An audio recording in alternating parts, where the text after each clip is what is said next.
جو شخص بچپن میں تمیز نہیں سیکھتا وہ بڑا ہو کر بھی نہیں سیکھتا۔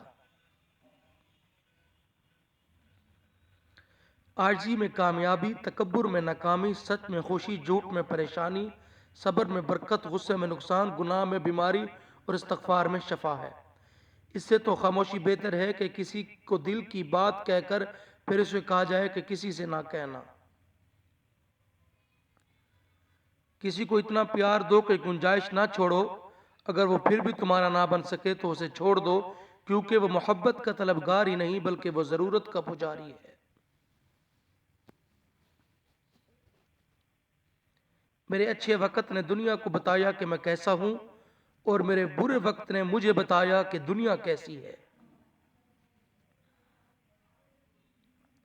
دنیا داری نام ہے اللہ سے غافل ہو جانے کا، ضروریات زندگی اور بال بچوں کی پرورش کرنا دنیا داری نہیں ہے۔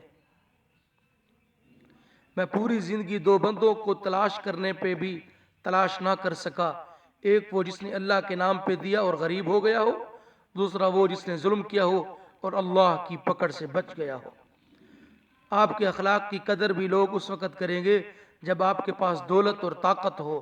غریب کتنا ہی خوش اخلاق ہو، لوگ اس کے اخلاق کو اس کی مجبوری سمجھتے ہیں۔ شیخ سعدی سے کسی نے پوچھا حال کیسا ہے؟ فرمایا اللہ کی نعمتیں کھا کھا کر دانت ٹوٹ گئے، مگر زبان اس کی ناشکری سے باز نہیں آتی۔ اگر چڑیوں میں اتحاد ہو جائے تو وہ شیر کی کھال اتار سکتی ہیں۔ اقوال عقل مندوں کے لیے ہیں، نادانوں کو ان سے کوئی فائدہ نہیں ہوتا۔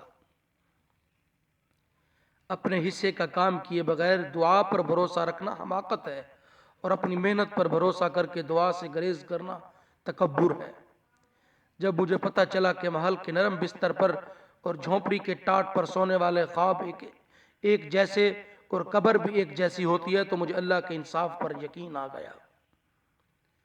جو شخص اپنے کام کو پسند کرتا ہے اس کی عقل میں خلل آ جاتا ہے۔ جو شخص دوسروں کے غم سے بے غم ہے آدمی کہلانے کا مستحق نہیں۔ دنیا میں آنا آسان ہے لیکن اسے چھٹکارا پانا مشکل ہے۔ میرے پاس وقت نہیں ان لوگوں سے نفرت کرنے کا جو مجھ سے نفرت کرتے ہیں، کیونکہ میں مصروف رہتا ہوں ان لوگوں میں جو مجھ سے محبت کرتے ہیں۔ عقل مند اور بے وقوفوں میں کچھ نہ کچھ عیب ضرور ہوتا ہے۔ عقل مند اپنے عیب کو خود دیکھتا ہے، بے وقوف عیب دنیا دیکھتی ہے۔ آدمی کا جھوٹا ہونے کے لیے اتنا کافی ہے کہ وہ ہر سنی سنائی بات پر یقین کر لے۔ مبارک ہیں وہ لوگ جن کے پاس نصیحت کو الفاظ نہیں بلکہ ان کے اپنے اعمال ہیں۔ فتنہ انگیز سچائی سے مصلحت آمیز جھوٹ بہتر ہے۔